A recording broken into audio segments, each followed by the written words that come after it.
Your attention, please. Please do not smoke in the terminal building.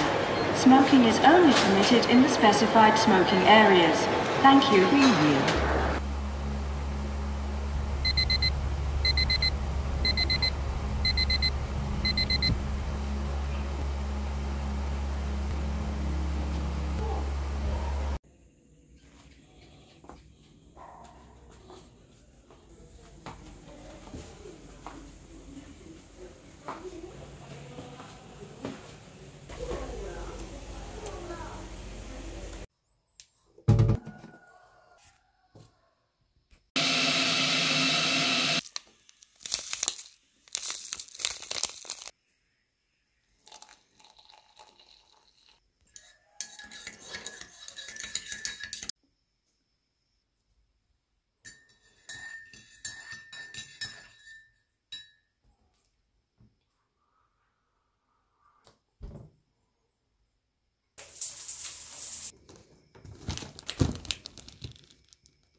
Guys, good morning. Welcome back. Ngayong araw nga to ay araw ng pag-alis ko. Balik trabaho. Tapos na yung bakasyon. No! Yes! No!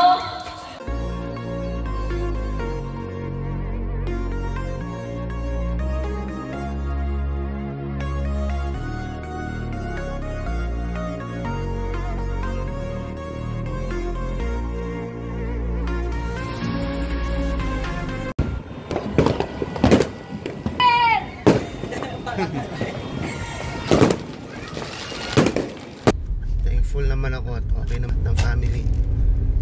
Na-enjoy namin ang bakasyon ko. So, time check 5 AM. Papasok pa lang ako ng NLEX ngayon. Sana hindi traffic. Kasi ngayon Monday, pasukan din ng mga bata, mga estudyante.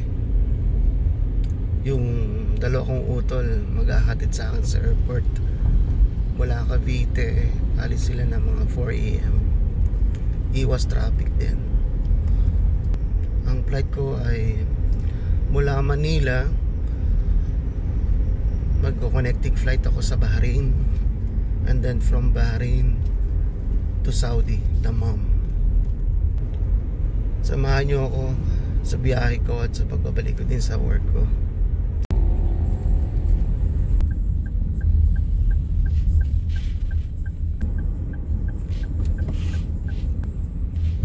Ito, papasok na tayo ng NLEX.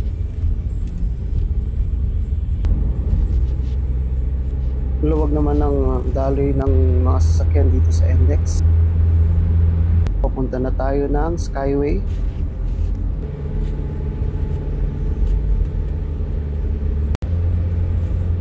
Papasok lang natin ng Skyway. So dito medyo okay naman yung daloy. Usually maluwag naman dito talaga sa Skyway. Guys, nag-exit na tayo sa Macapagal Boulevard. Kain lang muna kami ng utol ko bago ako mag-check.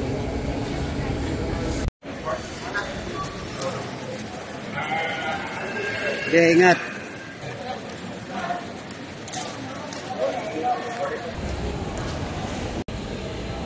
Guys, andito na ako sa airport.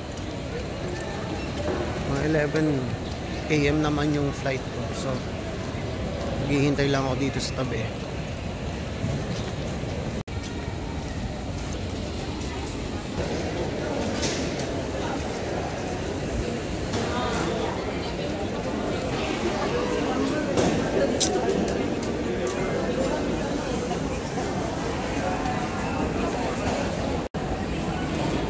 Dito, ang dami pang pila, oh. So guys, security na ako. Katatapos ko lang sa immigration. Katapos ko lang sa security. Ngayon punta na ako sa gate. Madali lang naman security compared dun sa immigration. Immigration, 1 hour ang proseso. Pila sa kayong pag-check.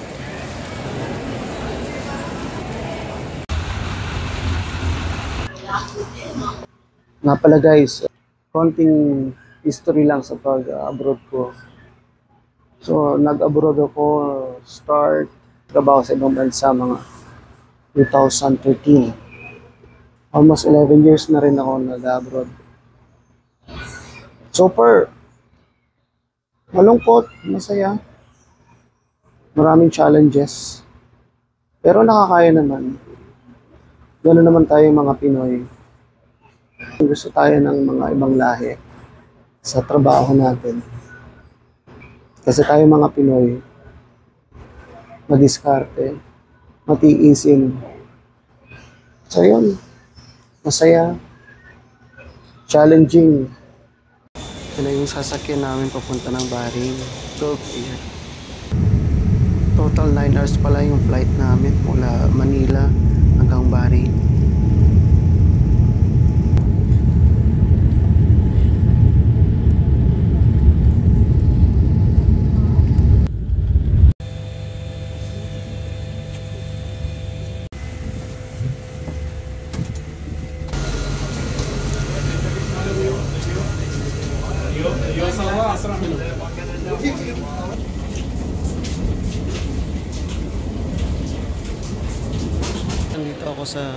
Dito na ako sa Bahrain Airport. I-inform daw sila mga around 7 o'clock. Umuna ako dito sa meeting area.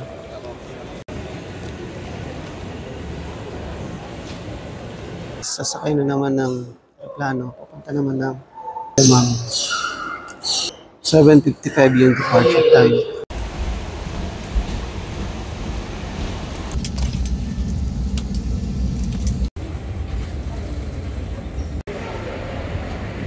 Mga 9:30 na dito ngayon sa Saudi.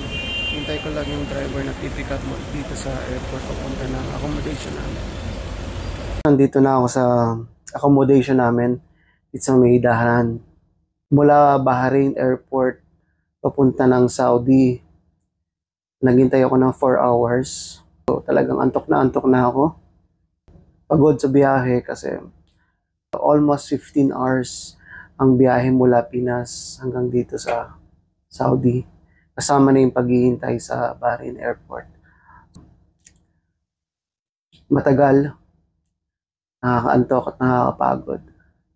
Maliligo lang ako, pahinga konti and tutulog na rin. Salamat sa pagsama sa akin mula Pinas hanggang dito sa Saudi. See you next time, guys.